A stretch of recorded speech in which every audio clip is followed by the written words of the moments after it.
So ito na nga guys, no, actually medyo mainit-init tong issue na to, especially dito sa nangyari sa video ni Wamos Cruz na di umano is sinabihan siya na magnanakaw because of the entry na pinasa niya, no, doon sa kanyang nag-trending na video, di ba? At dito guys, magbibigay lang tayo ng ilang komento at syempre for sure, meron din akong i-share sa inyo na knowledge, especially dun sa mga wala masyadong alam sa social media, doon sa paano ba siya gumagana, and at the same time yung mga copyright, di ba? Kasi for sure yung iba, iniisip nila na hindi naman big deal yan. Bakit pinapalaki siya nung original owner nung clip or video? So ngayon guys, no, mag-share tayo ng insight. Pero as of now, magre-react muna tayo dito sa video ni Wamos. Okay, so let's go.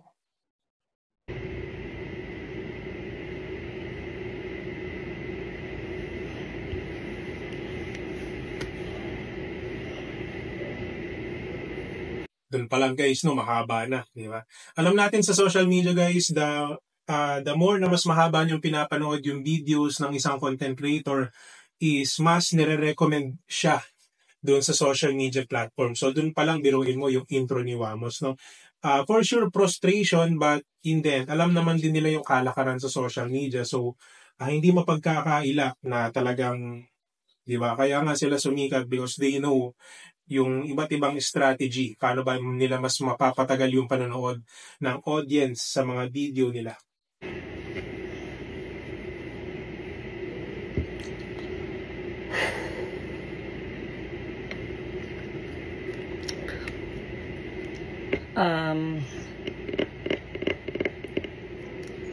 Okay, bago mag-start magsalita si Wamos, almost naka 1 minuto na yung video.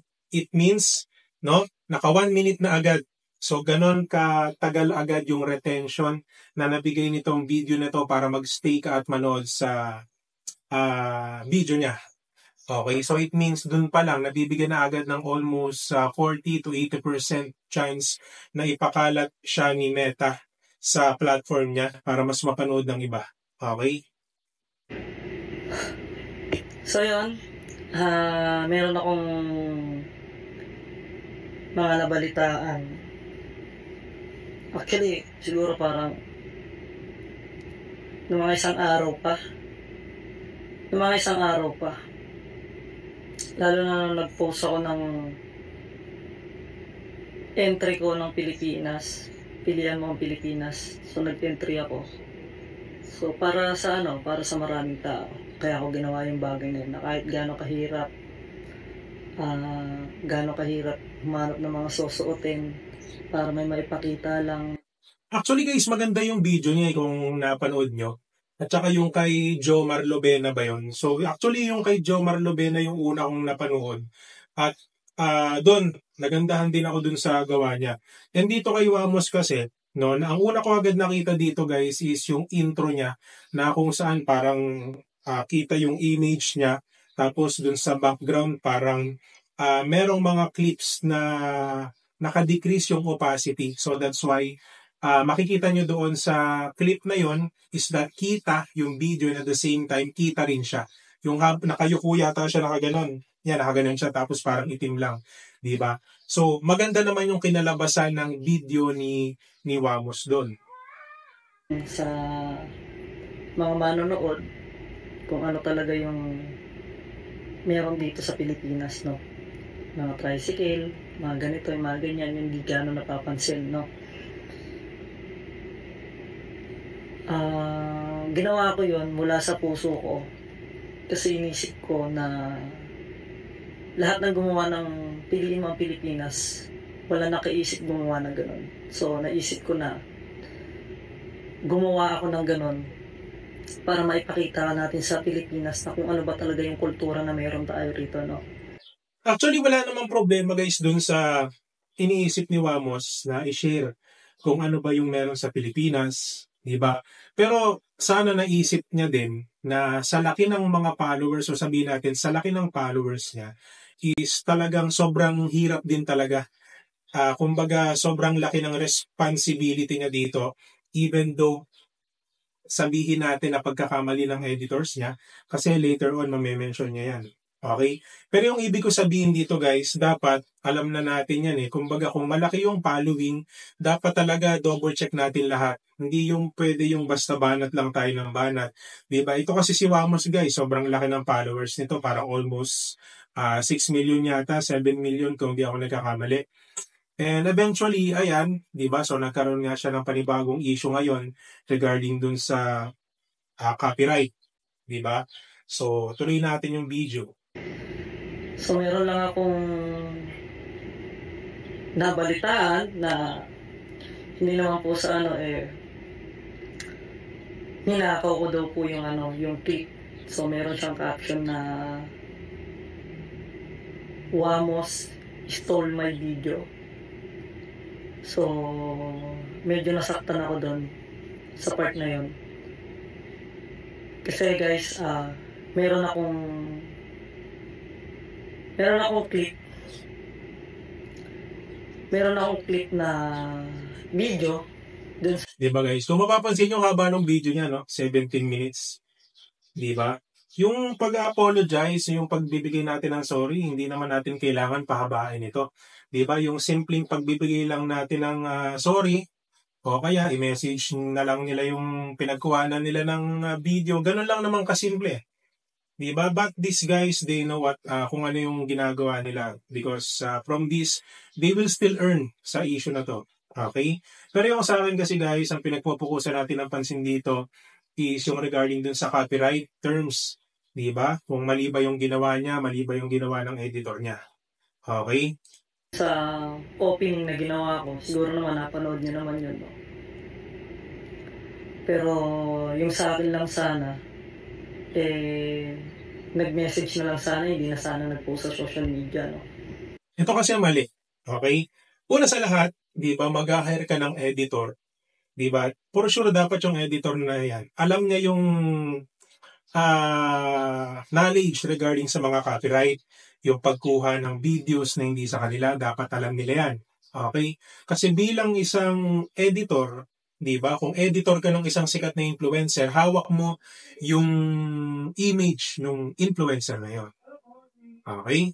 So ngayon, para sa akin, ang mali dito is yung buong team ni Wamos. Kasi parang ang sinasabi nila dito is ang mali lang yung editor. At the first place, dapat maging responsable din sila. Kasi nga isang team sila. Okay, hindi nila pwedeng isisi lang sa isang tao yung pagkakamali ng team na yon. Even though yung editor na yon, isabihin natin, hindi naman niya akalain na lolobo siguro yung ganito. Yung issue regarding dun sa pagkuha niya ng video dun sa original owner. But still, di ba, ang may mali dito yung buong team nila. Hindi niya dapat bine-blame yung editor. Kasi at the first place, bilang influencer na may malaking following or may malaking followers, dapat chinecheck din ito ni Wamos yung every clips. Kasi hindi naman niya nag-upload nang hindi ipapakita dito sa kanya. Diba? So bilang isang influencer, dapat nandun yung mga tanong mo na, o yung clips na yan, kanino mo kinuha? Nag-message ka ba? O yung clips na yan, kanino mo kinuha? Baka mamaya ma-copyright issue tayo dyan. Diba? Kasi alam naman natin guys, sobrang dami na din talagang mga opportunista ngayon. Ito naman sa part nung editor, di ba? Hindi ko rin yung napagkuhanan nila ng video. So, hindi ko rin masisisi kung sabihin natin na bigyan ng ganong caption nung pinagkuhanan nila ng video si Wamos na nakalagay doon is parang Wamos stole my video because at the first place, kaninong page ba in-upload? Kay Wamos Cruz. Okay? And at the same time, kung ikaw yung gumawa talaga ng clip na yon, talagang magre-react ka. Di ba actually ang may karapatang masaktan dito yung gumawa ng original na clip, yung mismong gumawa ng clips na yon. O sabihin natin kung anong ginamit niya, drone or camera. Di ba? Biruin nyo, hindi biro yung humanap ka ng magandang angles, yung lugar, o akit ka pa nga yata sa mataas na palapag para makuhanan mo yung ganong clips. Tapos, miski credits daw, wala daw yatang binigay or hinarangan ng watermark yung mismong owner ng clip. So para sa akin dito, ang may karapatang magalit talaga is yung original na owner ng clips na ginamit, di ba? So para sa akin, hindi natin masisisi guys yung tao na yon kung gumawa siya ng video, no? So para sa akin, nag-gain din yun, yung tao na yun. Kasi because of that issue, maraming nakakilala sa kanya sa kabilang banda. Okay, at sa kabilang banda, di ba parang kay Wamos naman, alam naman natin na ang issue, hindi naman nagtatagal yan eh. At the end of the day, issue is an issue, so lilipas at lilipas din yan. Okay, so yun yung para sa akin, no? For sure, both nag-gain sila ng benefit. Pero yung issue na to, for sure, hindi naman to magtatagal, guys.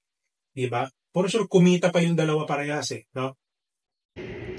At gusto ko lang iklaro kasi ayoko naman sabihan kasi na na magnanakaw ako ng ganito, ng ganyan.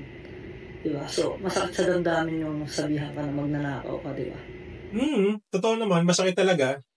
Di ba? Pero mas masakit din yung hindi mo bigyan ng credit yung tao na pinagkuhanan nyo ng video. Even though sabihin natin yung editor na yung editor mo yung gumawa ng video, and at the same time, hindi ka niya na-inform regarding dun sa pagkuha niya ng video dun sa kabila, dun sa original na may-ari, is responsibility mo pa rin yun. Kasi siya yung may-ari ng page si Wamos, di ba? So, dapat double check lahat.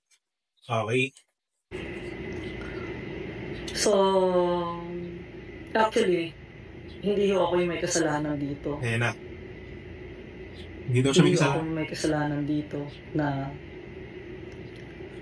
bakit hindi ako may kasalanan dito na bakit may na-involve na click video doon, no? So, una sa lahat, ako po ay isang vlogger, content creator. Hindi mo pwede sabihin na hindi mo kasalanan kasi una sa lahat, for sure bago nyo i-upload yan sa page nyo, di ba? Or hindi pwede sabihin ni Wamos na hindi niya kasalanan kasi nga bago nila i-upload yan sa kanilang mga page, for sure chinecheck nila yan. Okay, so yung kada element na makikita dun sa video is panigurado nakikita ng buong team niya. So imposibleng walang may magtanong dun sa editor niya na kanino niya kinuha yung clips na yan. Kasi bilang isang social media influencer na malaki ang followers, katulad nga ng sinabi ko sa inyo, napaka-sensitive ng tao pagdating sa ganyan or yung yung may-ari ng original videos. So hindi mo pwede sabihin, Wamos, na hindi mo kasalanan. Okay? Hindi mo pwedeng isisi sa editor mo lang. Okay? Kasi bago nyo i-upload dyan, kayo ang unang papakitaan ng editor nyo kung approve sa inyo. Okay, ganun lang yun. Napakasimple guys, no? So, ito guys, hindi ko napapahabain yung video kasi tignan nyo guys, sobrang haba nito, abutin tayo ng 17 minutes. Sobrang tagal guys Wala naman siyang dapat alam niyo yun, wala namang reason para tumagal ng ganito yung video. So, just say sorry. Kasi for sure, pagkakamali nyo din, hindi nyo pwedeng isisi lang dun sa editor. Kasi yung editor, no, hindi rin natin pwede masisiyan. Baka mamaya hindi naman ganun ka knowledgeable yan or sabihin natin, malay niya na ba nalalaki yung issue ng ganyan. Diba? Katulad nga ng sinabi nyo, bilang influencer, bilang vlogger. So for sure, may knowledge kayo dyan. No? May knowledge kayo dyan, Wamos. Hindi nyo pwede sabihin na this is because of my editor. Di ba? Kasalanan lang to ng editor ko na kesyo muntikan pang matanggal. So para kasing na-mention nila dito guys sa video na to na parang sila pa yung sumalba doon sa editor nila kasi nga nagalit daw yung production doon sa editor. No? So parang na-mention nila dito. Pero even though guys gusto ko man tapusin natin tong video na to guys, sobrang tagal talaga. 17 minutes. Ang sa akin lang guys, no? Una, doon sa editor, dapat pinaalam niya kay Wamos, okay? Yung regarding dun sa clips na gagamitin niya. Kasi bilang isang editor, malaki din ang responsibilidad mo, no? Kasi mapapahamak mo dito yung influencer na pinagtatrabahuhan mo in case na hindi niya alam yung regarding dun sa mga clips na ginamit mo. And pangalawa, this is a issue regarding copyright. Okay, pag sinabi kasing copyright guys, ito yung paggamit mo sa isang video. Okay? Sabihin natin, kinuha mo sa original owner. Kasi ako, miski guys, may time talaga na gumagamit din ako ng pictures or clips na hindi sa akin. So, ako naman nagbibigay naman tayo ng credits. Okay, kasi kahit papaano malaking bagay yung ma-mention yung original owner ng clips and images. Okay? Pero kasi dito kasi sa naging issue nila guys, wala yatang credits na binigay itong video ni Wamos. And at the same time, kaya lang naman lumobo ng ganito ito, syempre nag-react yung original na may-ari ng clips. So kahit ako, makita ko yung clips ko na ginamit ng isang sikat na influencer, magre-react ako 100%. Diba? Kasi alam ko magbe-benefit din ako rito eh. For sure, nandun yung thinking nung original na owner ng clips na magkakaroon siya ng benefit once na mag-react siya. Okay, so ito si Wamos actually, wala siyang karapatan na alam mo yon sisihin yung editor niya kasi sa kanya na nanggaling, isang team sila, isang production team. So dapat bago man lang sana in-upload yung video na yan is na-check ng alam mo yon 100% na walang dumi. Diba?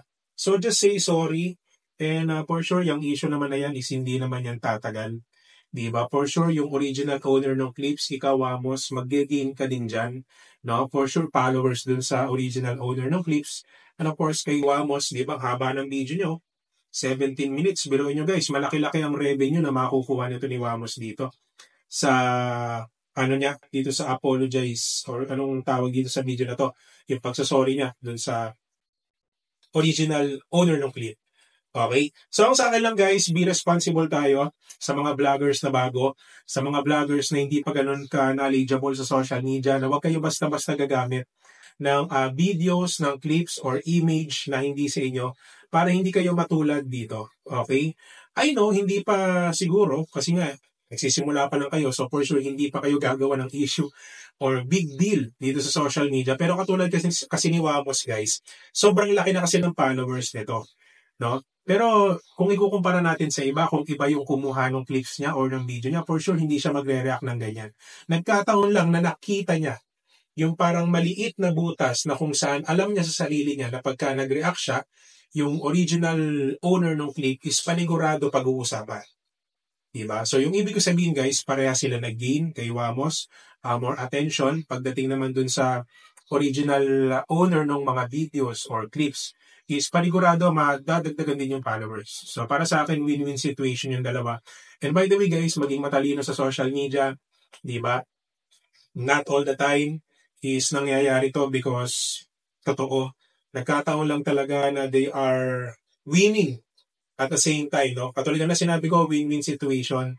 Di ba? Lalo na alam natin sa social media, pag mga isyong ganito, talaga namang pinapanood ng tao. So, yun lang naman guys. Hopefully, marami tayong natutunan na wag basta-basta gagamit ng videos and images na hindi sa atin. At ayun lang naman guys. Salamat sa panonood and more power sa ating lahat.